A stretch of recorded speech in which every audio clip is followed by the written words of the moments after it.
안녕하세요. 방콕에서 부동산 에이전시 운영 중인 고마저씨입니다. 자, 오늘은 판매가 이미 거의 끝난 콘도를 가지고 이런 콘도를 사면 왜 안 되는지에 대해서 한번 이야기를 해드리도록 하겠습니다. 자, 오늘은 그 첫 번째 시간으로 구성하고 외부 판매를 했을 때 나타나는 문제점들 몇 가지를 소개시켜 드리도록 하겠습니다.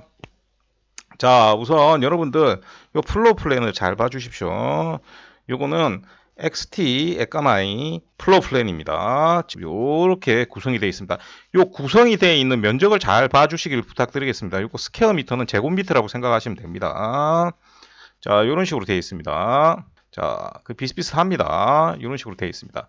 자, 그러면 다른 같은 지역에 비슷한 시기에 완성된 콘도를 비교를 해보도록 하겠습니다. 이거는 메이저 그룹에서 만든 마루 에까마이2 콘도의 플로어 플랜입니다. 플로어 플랜을 보시면 다르죠.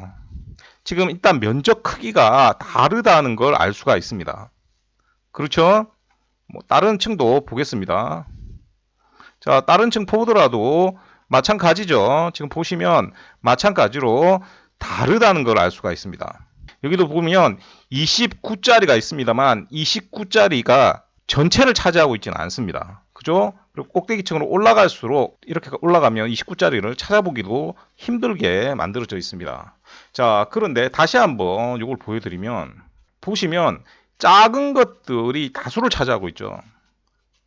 작은 것들이 다수를 차지하고 있는 걸 보실 수가 있습니다. 자, 그럼 다른 비슷하게 완성된 콘도 하나 보시겠습니다. 이건 리듬 에까마의 이스테이트입니다. 보시면 완전히 구성이 다르다는 걸 알 수가 있습니다. 투베드룸과 원베드룸의 구성이 거의 숫자가 같은 형태로 만들어져 있습니다.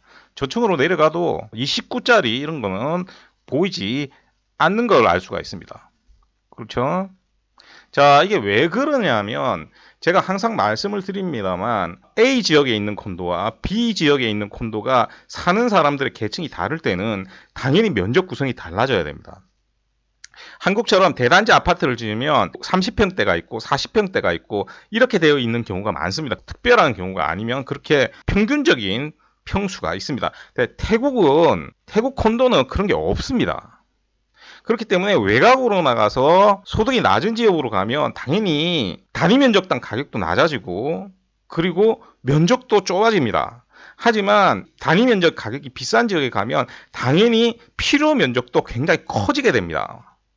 자, 그러면 지금 이 ST 에까나이의 이 면적 구성은 옳은 걸까요? 옳지 않은 걸까요? 그러면 다른 거 하나 보겠습니다. 자, 요거는 최근에 작년에 이제 분양을 했던 콘도입니다. 요거는 통로 쪽에 있습니다. 요게 통로에서 에까마이 가는 길 사이에 있는 콘도입니다만 요 콘도를 보시면 지금 또 여기 보시면 25, 26, 26, 24, 27 이런 식으로 돼 있죠. 그죠? 척 보면 이거는 원래는 붙여서 이렇게 네모나게 만들어야 되는 게 아닌가라고 당연히 생각이 드는 형태죠. 그러다 뭡니까? 지금 이것들은 전부 다 집을 쪼개놓은 겁니다. 집을 쪼개놓은 거죠. 왜? 지금 가격 보시면 스타트가 2억 조금 넘게 되어 있죠. 단위 면적의 가격을 조금 올린 다음에 이렇게 쪼개놓으면 실제로 전체에 드는 돈이 줄어들지 않습니까? 그러면 외국인 같은 경우는 이런 것들을 모르고 접근을 하면 동네만 보고 접근을 하면 이런 거 덜컥 사게 되는 겁니다.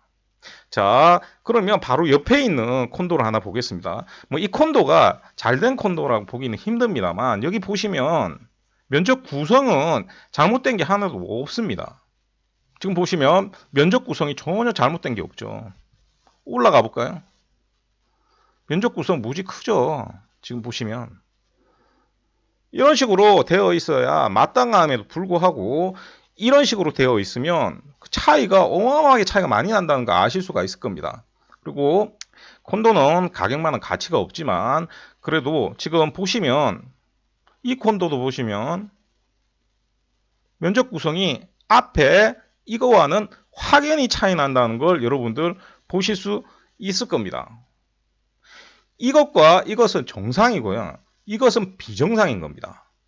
자, 그런데 이렇게 쪼개놓으면 여러분들이 가진 돈으로 접근하기가 쉬워지는 겁니다. 자, 무슨 얘기냐면 여러분들 중에서 저한테 상담이 오지 않습니까? 그러면 의뢰이 아속 통로 에까마이 찾습니다. 그러면 제가 투자금이 얼마 정도 되십니까? 물어보면 2억 3억 이렇게 얘기하지 않습니까? 그럼 제가 그 돈으로는 투자를 하실 수가 없습니다 라고 정중하게 얘기를 합니다. 그러면 그 말을 고지고지 듣고 다른 지역을 찾거나 뭐 투자를 하는 걸 포기하거나 하지 않습니다. 그럼 다른 사람한테 연락을 주죠. 그러면 저처럼 얘기해 주는 사람이 없습니다. 여러분들이 2억 5천 3억으로 통로 찾는다라고 하면 이렇게 맞춰갖고 여러분들한테 제공하면 되죠. 그렇지 않습니까? 굳이 다른 지역에 있는 콘도를 여러분한테 사라고 해야 할 이유가 있습니까? 없습니까? 파는 사람 입장에서는 없는 거죠. 그러니까 저처럼 이런 거 사시면 안 됩니다 라고 얘기하는 사람이 없는 겁니다. 자, 그러면 이렇게 쪼개놓는 이유는 뭘까요? 처음에 설계부터 쪼개놓는 콘도들의 특징이 뭐냐면 대부분 건설사가 직접 판매하지 않습니다. 보통 건설사 영업팀이 판매하는 게 아니라 판매하는 주체가 외부에 있는 사람들인 경우가 대부분입니다. 여기 XT 에까마이죠. XT 에까마이가 코로나 1년 후까지 어디에서 팔았냐면 JLL이라는 회사에서 팔았습니다. 그래서 실제로 한국 사람들도 많이 샀습니다. 왜?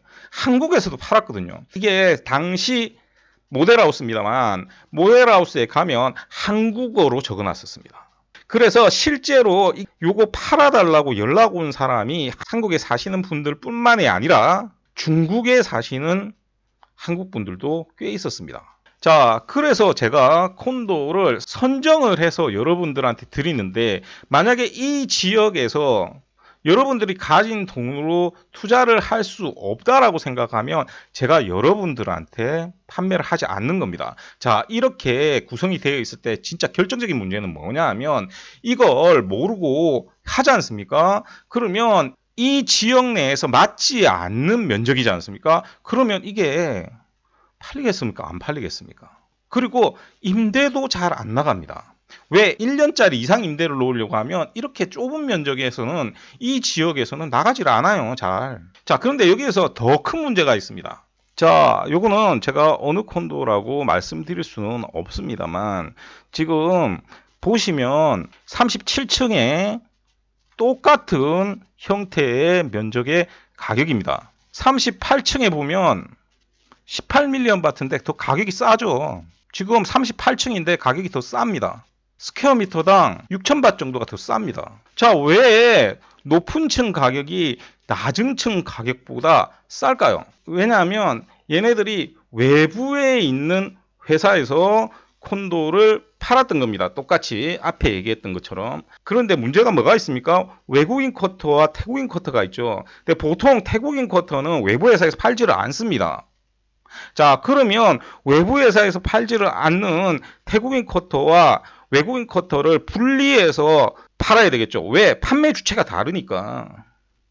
그러면 그거를 나누게 됩니다. 보통은 어떤 식으로 나누냐면 한 층 한 층 한 층 한 층 나누는 경우가 있고요. 한 3개 층씩 끊어서 나누는 경우가 있습니다.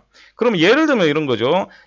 7, 8, 9층은 태국인 쿼터, 10, 11, 12는 외국인 쿼터 이런 식으로 나갑니다.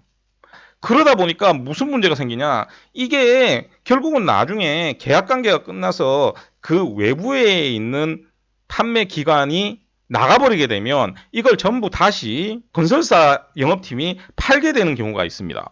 그러면 건설사 영업팀은 앞에 했던 대로 3씩 나눠서 다시 팔 수도 있지만 그러지 않고 그냥 뭉뚱그려서 파는 경우가 있습니다. 왜? 49%만 외국인한테 팔면 되니까. 그러면 이 층이 있으면 내가 잘못 사게 되면 어떤 상황이 생깁니까? 앞에서처럼 층은 낮은데 가격은 더 비싸게 사야 되는 상황이 생깁니다. 그 말은 뭐냐? 앞에 외부 기관이 팔았을 때 가격이 훨씬 높다는 겁니다. 이게 무슨 문제를 일으키냐? 나중에 판매를 할 때 그 콘도가 가격이 올랐다라고 하더라도 지금 이 기관에서 유닛을 샀던 사람은 그 효과를 전혀 누리지 못하게 되는 겁니다. 그런데 이렇게 면적 구성까지 엉망이 되어 있는 상태라고 하면 그 콘도가 여러분들이 이 돈으로 통로 에까마이에서 살 수 있다라고 하더라도 사면 되겠습니까? 안 되겠습니까? 이 얘기를 하는 사람은 아마 아무도 없을 겁니다. 그래서 제가 유닛까지 다 지정해서 여러분들한테 드리는 이유가 거기에 있는 겁니다. 저라고 이런 거 팔면 돼요. 저도 이런 거 팔 수 있습니다.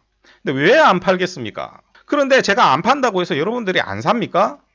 제가 오늘 왜 이 얘기를 하냐면 안타까워서 그렇습니다. 지금 요거는 정말 일부분의 내용을 여러분들한테 알려드리는 겁니다. 자, 지난번에 한번 제가 언급을 했죠. 어떤 콘도 같은 경우에 외국인 쿼터와 태국인 쿼터의 가격 차이가 얼마까지 난다라고 했습니까? 15% 이상 나는 경우도 있습니다. 자, 그러면 이런 식으로 면적도 엉망이고 15% 차이가 나버린 콘도를 만약에 산다. 뭐 15%까지 아니라도 한 10%만 차이 나는 콘도를 산다.